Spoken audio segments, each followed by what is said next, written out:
Eu vou postar um vídeo bem rápido do inimigo falando do governo passado. Lembre-se, para você que defende o governo atual, isso é matemática, é ciência exata. Não é o que eu acho ou o que você acha, é matemática. Então vai para aqueles que defendem o governo atual. A economia brasileira cresceu 2,9% em 2022. O produto interno bruto do país crescer 2,9% no ano passado em comparação com 2021. A alta de 2021 tinha sido de 5%. A inflação oficial do Brasil fechou 2022 em 5,79%. Ao longo de 2022, no entanto, a inflação foi perdendo força, como a gente vê nesse gráfico aqui. Olha só, ela chegou a registrar taxa negativa em julho, agosto e também em setembro. Reflexo principalmente do corte de impostos sobre os combustíveis e também energia. Em 2022, as contas do governo federal fecharam com superávit de 54 bilhões de reais depois de 8 anos seguidos de resultados negativos. O governo brasileiro emplacou em 2022 o segundo ano seguido de contas públicas no azul. O resultado foi positivo. Foi o segundo ano consecutivo de contas do setor público no azul, depois de 7 anos de déficits. Em 2022, o Brasil reduziu a porcentagem de endividamento em quase 5 pontos percentuais. Caiu de 78% para 73,5% do produto interno bruto, já abaixo do nível pré-pandemia. A economia brasileira gerou 2 milhões de novos empregos com carteira assinada em 2022, segundo o governo federal. Um bom número, um avanço forte do mercado de trabalho. Dados do CAGED, Cadastro Geral de Empregados e Desempregados, mostram que o governo de Jair Bolsonaro criou 5.266.000 empregos nos 4 anos de mandato. O IBGE divulgou há pouco os números do desemprego no Brasil. No quarto trimestre do ano passado, a taxa de desocupação ficou em 7,9%. Esse é o menor percentual desde 2015. E aqui no gráfico a gente vê como que a taxa foi caindo ao longo dos trimestres do ano passado.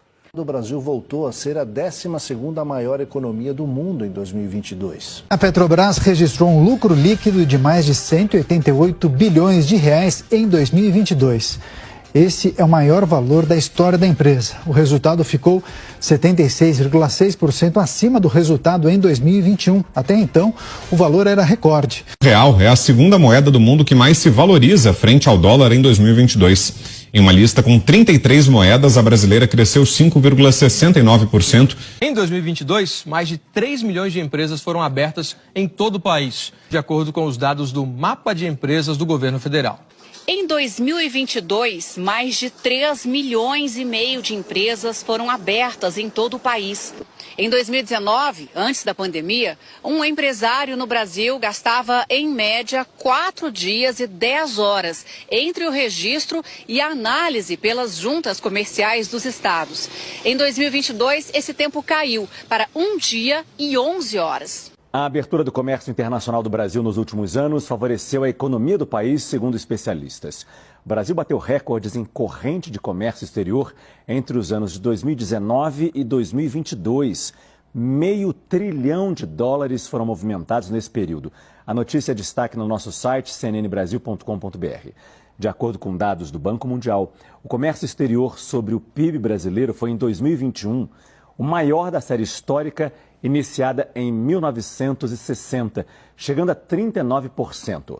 O setor público consolidado, que engloba os governos federais, regionais e registrou um superávit primário de 126 bilhões em 2022, no melhor fechamento anual desde 2011. Segundo o Banco Central, o saldo acumulado em 12 meses equivale a 1,28% do PIB. Considerando esse indicador, o resultado foi o mais forte desde 2013, quando encerrou o ano em 1,71% do PIB. O governo central e as empresas estatais apresentaram, respectivamente, superávites de 54,9 bilhões de reais e de 6,1 bilhões em 2022. Os governos regionais registraram um resultado superavitário de 64,9 bilhões de reais. Foi o segundo ano consecutivo de contas do setor público no azul.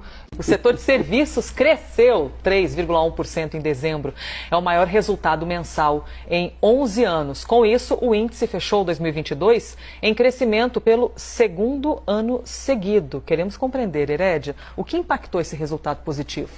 Vamos comigo para o telão para a gente dar uma olhada nos setores que mais cresceram. Esse resultado foi surpreendente e aí a surpresa foi positiva e havia uma expectativa pela compensação no setor e ela veio, alta de mais de 3% no mês, mais de 8% no ano. O número de brasileiros na extrema pobreza em 2020 foi o menor em toda a série histórica medida pelo Banco Mundial. A instituição financeira considera em situação de extrema pobreza as pessoas que recebem até R$ 12,60 por dia. Em 2018, 11 milhões e 300 mil brasileiros viviam em extrema pobreza, o que representava 5,3% da população do país. Em 2020, esse número caiu para 4 milhões e 100 mil pessoas, ou seja, 1,9% da população. Esse é o menor índice desde 1980, isto é, desde o início da série histórica medida pelo banco. Neste período, mais de 7 milhões e 200 mil pessoas deixaram de viver abaixo da linha da pobreza. O Banco Mundial reconhece que o resultado veio depois da implantação do auxílio emergencial de R$ 600 pago pelo governo federal. A desigualdade no Brasil chegou ao menor nível dos últimos 10 anos em 2022. Comparando com 2021, o rendimento médio da população cresceu 6,9%. Segundo o IBGE, essa recuperação está ligada aos programas sociais e também à melhora do mercado de trabalho. Muitos brasileiros recuperaram o fôlego no ano passado. Segundo o IBGE, o rendimento médio mensal per capita foi de R$ 1.586, uma alta de quase 7% em relação a 2021. A melhora no mercado de trabalho e os programas sociais contribuíram para o resultado. E o Banco Mundial elogiou a gestão da pobreza feita pelo governo Jair Bolsonaro na pandemia de Covid-19 no Brasil. No relatório Economia da América Latina e Caribe, a entidade afirmou que a doença que assolou o mundo reverteu uma década de progresso na redução da pobreza na maioria dos países da América, menos no nosso país. O Banco Mundial afirmou que o apoio do governo federal impediu que muitas pessoas cruzassem o limiar para a pobreza.